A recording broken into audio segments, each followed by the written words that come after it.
What's going on? This is your man John Fortune, your host of the Frustrated Fan Sports Show, and today is the day. We're one day out from the NFL draft, and of course I bring to you what would John do versus what would Ron do.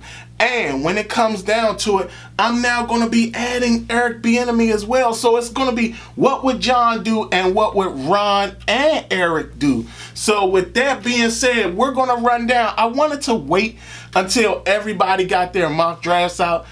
I won't do that again because everybody does a mock draft and they do about like 50,000 different ones, 50,000 different reiterations and all that. So with that being said, here we are.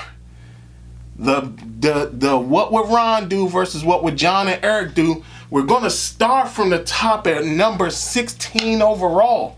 For me, the guy I would take at number 16 overall, and trust me, this was a hard one to deal with.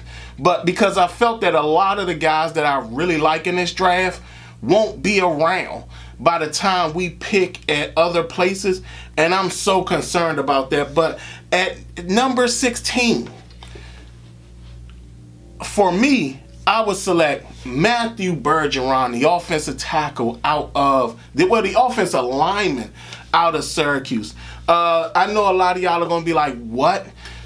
This guy fits Eric Bieniemy's scheme so well. Not only that, you can develop him to be ready as soon as Charles Leno goes down. Or if you're ready to move on from Charles Leno, this guy will be ready. Not only that, his athleticism is insane. And the fact that he's, again, that positional flex that Ron loves, you're talking about a guy who can play along the line. This level of value is absolutely impressive. And for me, I just can't see a point where this guy would last too long after the first round. You talking about, let's just say when it comes to Pittsburgh, I feel that Pittsburgh would snatch him up right coming out of the first round. Pittsburgh has the first pick in the second round. I think Matthew Bergeron is taken by them, or he's taken by Atlanta. Like this guy's ability is insane. And like I said again, I'm a little worried that we don't have a offensive line coach, one that's known throughout the NFL for producing offensive linemen. But Matthew Bergeron for me would be my pick. For Ron and Eric, it's a two-pick type of thing. I do feel that Darnell Wright will be their pick. I do feel that he is their pick. The thing about this is that if Myles Murphy is there at number 16, I think Ron will overtake that pick and will actually go with Myles Murphy instead of Darnell Wright. And I think the only reason he would do that is because Myles Murphy is the quintessential edge guy that fits that defensive scheme. And I do feel that if by any chance Myles Murphy gets down to the 16th overall pick, Ron will take Myles Murphy over Darnell Wright. So, like I said, I do feel it's going to be Darnell Wright. But if Myles Murphy is there as well, they're going to take Myles Murphy. Round number 2. This is one where me and Ron will more than likely agree on this one. And for me, that's Julius Brents. I'm concerned about this one because I think he's actually going to be gone as well. I don't think he'll be there at our second overall pick. And I'm so worried about that because, I fought wanting to take this guy in the first round because I think that people are understating his ability. Like, everybody's talking about Christian Gonzalez, but Julius Brents and Christian Gonzalez, measurables, are the same guy. The only thing that's different is that Julius Brents has the tape. Like, he has the tape of him being very good against top level guys. Not only that, he fits this scheme extremely perfectly. Not only that, you can see that he's very scheme diverse as well. With Christian Gonzalez, he's a guy that's a developmental project. And I know people love Christian Gonzalez, but he's a developmental guy. And I'll talk more about Christian Gonzalez later, but to me, Julius Brents is the guy. I also think that Ron feels that Julius Brents is that guy. I got him taking him. Now, the thing about that is, if Julius Brents is not there, I think they take Luke Whippler. I do feel that in the second round, there's going to be a run on two positions, and that's going to be center and that's going to be tight end. I do feel that when it comes down to it, like as soon as John Michael Schmidt goes off the board, and I think it's Steve Avila, once both of them go off the board, Ron is going to be in the mode of saying we got to get our center as well. This is not the first time Ron has run into that. I mean, you're talking about in two drafts previous to this, Ron ran into it in the Sam Cosmi draft, where in the second round there was a run on tackle, so he had to hurry up and get Sam Cosmi. And then just the previous draft, the same thing happened where there was a run on it was a run on dang, I cannot remember. It was a run on something, and it was a run on defensive tackles, and Ron had to hurry up and get Phildarian Mathis. So understand that this type of thing will happen, and I think that there will be a run on centers, and I think that Ron will take Luke Whippler as soon as he can. Like I said, I think in the second round, there's going to be a run on centers and tight ends. In the third round, this is where I feel comfortable starting to take an edge guy. But I think Ron, again, it's on the basis of who's going to be there in the first round. But for me, in the third round, Zach Harrison, the edge out of Ohio State, a huge guy, 6'6", and is one of these guys that would come in. Again, he's another Ohio State pass rusher that I do feel fits the scheme a little bit better. One of the issues that we do have, understand, and I love it how we all know, like all of us as fans know, we can't keep them all. We can't keep Montez Sweat and Chase Young. We're going to have to make a choice.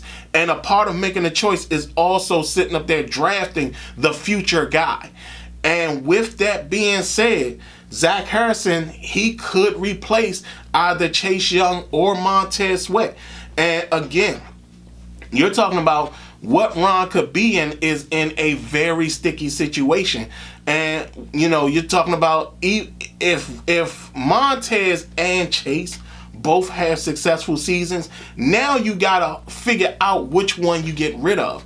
And that might be even more difficult than you could even imagine, especially with new ownership, because new ownership may feel differently and then feel the need to get rid of a defensive tackle. So, again, we got to look to the future. So for that, Zach Harrison, for me, in the third round. I got Ron and Eric both agreeing on Tucker Kraft, the tight end out of North Dakota State. He fits Eric Bieniemy's system very well. He's a guy that can block. He's not the greatest blocker, but he's very good at being deceptive when it comes to blocking. He knows how to get in the way. But receiving, this guy does it all. Like, he's across the middle. He's very good at the catch point. There's nobody that can stand in front of him and actually defend him. He's a very solid tight end. And I do feel that Eric Bieniemy and Ron will both agree on Tucker Kraft in the third round. For me, in the fourth round is where I go for my tight end. Again, I do feel that there will be a run on tight ends in the second round and in the third round. But I think it starts in the second round. But for me, I got my guy in the fourth round, and that guy is Brenton Strange, the tight end out of Penn State. I think this guy is really good. To me, he's probably the second best blocking tight end behind Darnell Washington in this draft. But again, he's a very deceptive player. Not only that, his skill is something that I think that Eric Bieniemy would utilize very well, and would be somebody that in the running game would be a very formidable, will be an extension of the offensive line, and he plays very strong at the point of contact, and he also has a contested catch ability as well. He's also very good in the red zone. He runs very solid routes when it comes to being in the red zone. I don't know if they let him have the freedom to run routes, because it does look like it when he's in Penn State. But other than that, I do feel he would be a very good addition in that tight end room. And for me, Brenton Strange in the 4th round. Now, in the 4th round, again, this is where I think that competing situations will come about. In the 4th round, I got Ron and Eric either taking either Tyler Steen, if he's there, and if he's not there, they'll take Brenton Cox Jr., the edge out of Florida. Tyler Steen is a guy that you could tell that they really like him. The problem with a lot of these guys is that they're either going to be guards or right tackles. And right now, we need to find a guy to develop on the left side. Tyler Steen could be developed on the right side, on the left side, but I don't think that long term his career will be a tackle. I think his career will probably be a guard. But again, he's a very formidable guy when it comes to the run game, and he's solid against pass protection. So again, if Tyler Steen is there, they take Tyler Steen. If not, it will be Brenton Cox Jr., the edge out of Florida. I think they like him because his size and his upside and what they could do with him. Because again, he fits their scheme a little bit better. He's not a high sack guy. He's a tackles guy. He's a disruptive play guy. So I think that that's what they like. He's in that mode of James Smith-Williams and Casey Toohill. So that is the level that I see happening. Now for me, in the 5th round, the guy I go for in the 5th round is J.L. Skinner, the safety out of Boise State. If you're looking for a linebacker safety complement to basically back up Cam Curl, this is the guy. He is a tall guy at 6'4". Kind of looks a little lanky, but he looks muscular, because I think he's only like 200 and something pounds. But this guy is very good when it comes to tackling, and he's very good with playing down in the box. He's not that bad in coverage, but he's not the greatest in coverage. Not only that, because Washington at times goes to that 5 defensive back set, this guy could actually come in, and you can actually let Cam Curl go roam in the passing lanes and stuff like that, and he will actually do a fantastic job down in the box. So for me, I would take J.L. Skinner in the 5th round. Ron and Eric will more than likely take Tyjae Spears, the running back out of Tulane. He actually can replace either Brian Robinson or Antonio Gibson should either one of them run into injury or whatever happens. This guy's a fantastic receiver out of the backfield. Not only that, he's in that mode of what Kansas City was used to when they had Kareem Hunt and Edwards-Helaire a little bit. He's bigger than Edwards-Helaire and can run through can run between the tackles better than Edwards-Helaire. But Tyjae Spears is a guy that I think they would love to have in their running back room. And with the onset of Antonio Gibson becoming a free agent, why not have a guy ready that could take his place and at the same time will be a fantastic backup and a huge contributor currently in the offense. So for that, Tyjae Spears will more than likely be their pick in the 5th round. For me, in the 6th round, this is where I get my center. Juice Scruggs, the center out of Penn State. I like this guy. He fits the passing game. He fits that that skill in the passing game. He does a fantastic job calling out blitzers and block protections and things like that. And I like this guy a lot. Again, we are in a mode where we're going to possibly be moving on from Chase Roullier. Yeah, we brought in Adam Gates. But I think that we're going to want to get younger at the center position, and who better than Juice Scruggs to take over that? Again, like I said, Ron will more than likely take his guy early in the second round, but I think that if you wanted to, you can hold out for Juice Scruggs in the 6th round, early in the 6th round, and snatch him out of Penn State. Now, this is where Ron takes the guy that I took in the 5th round, which is J.L. Skinner. I told y'all about him. Fantastic box safety that can cover a little bit and would be the perfect backup for Cam Curl. Should Cam Curl even run into an injury or anything like that, this guy can come in and play the box safety. I mean, play that Buffalo nickel safety to a strong T. And like I said, I like him a lot. I like his skill. I think he's great, but I think Ron would take him in the 6th round. For me, in the 2nd pick in the 6th round, this is where I take the running back, which is Jordan Mims, the running back out of Fresno State. I like his versatility. Again, he's a guy. He's not a guy that can run very well between the tackles, but he can get out in space and be dangerous. He could be a very good replacement for J.D. McKissick. Not only that, he has returning ability.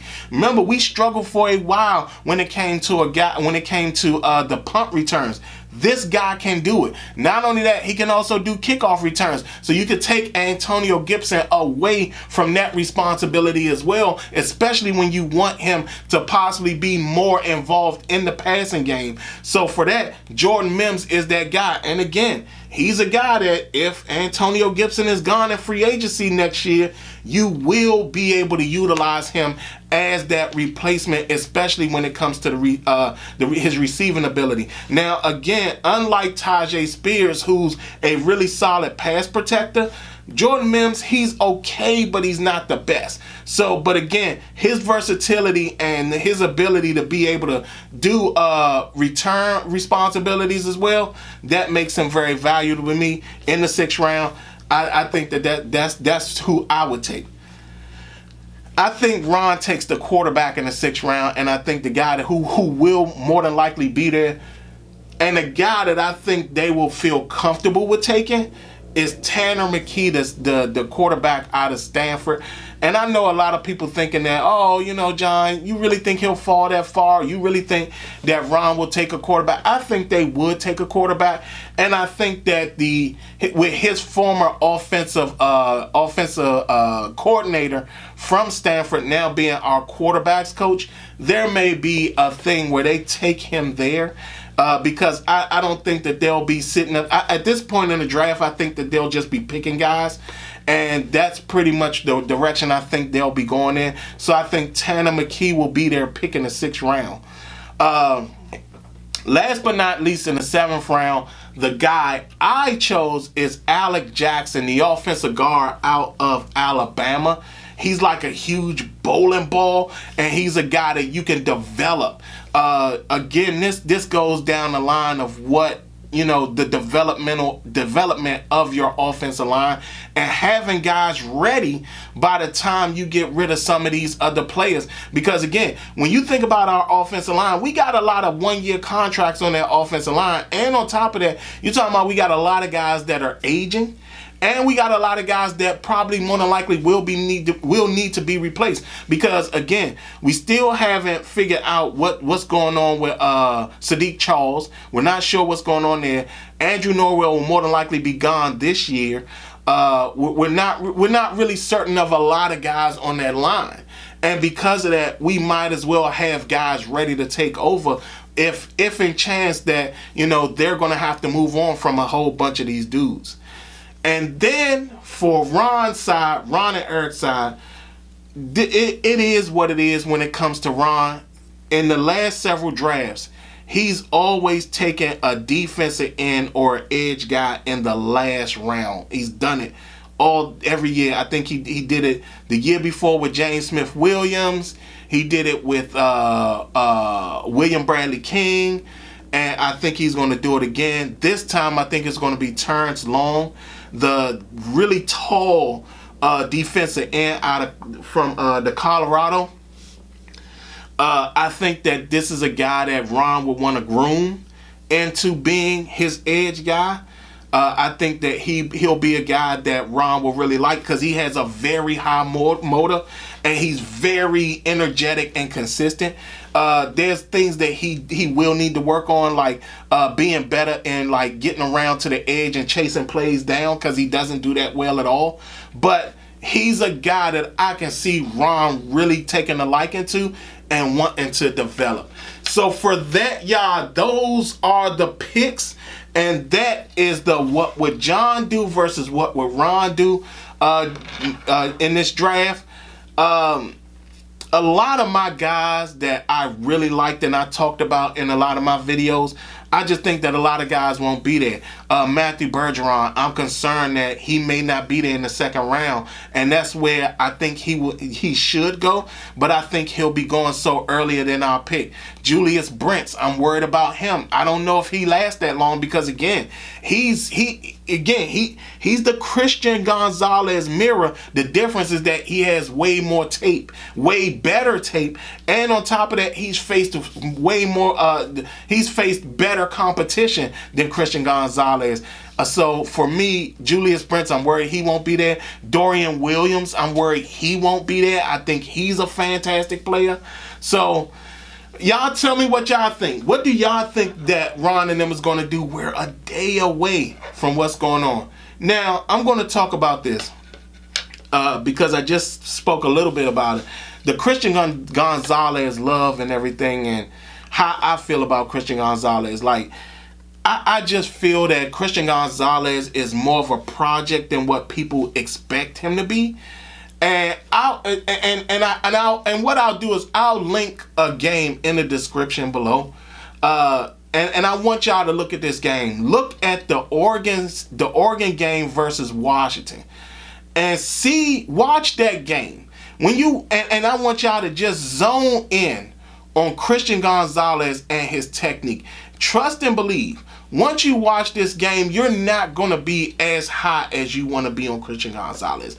Not only that, you can also look at this game and you can also make a judgment on Will Levis, because Michael Penix Jr. didn't have a lot of talent when he was in Washington. He had a couple offensive linemen, the same thing with Will Levis, but this guy, Michael Penix Jr., put his team on his back and propelled them to wins. And I'm going to tell you, Michael Penix Jr., that's going to be, when he comes out next year, that's going to be a quarterback that I would want Washington to target if Sam Howell isn't quite the quarterback you want him to be. So, again, y'all tell me what y'all think. We're a day away from the draft, and this is going to be exciting. Y'all let me know. Y'all let me know what guys y'all would rather take. Other than that, this has been your man, John Fortune, and this has been the Frustrated Fan Sports Show.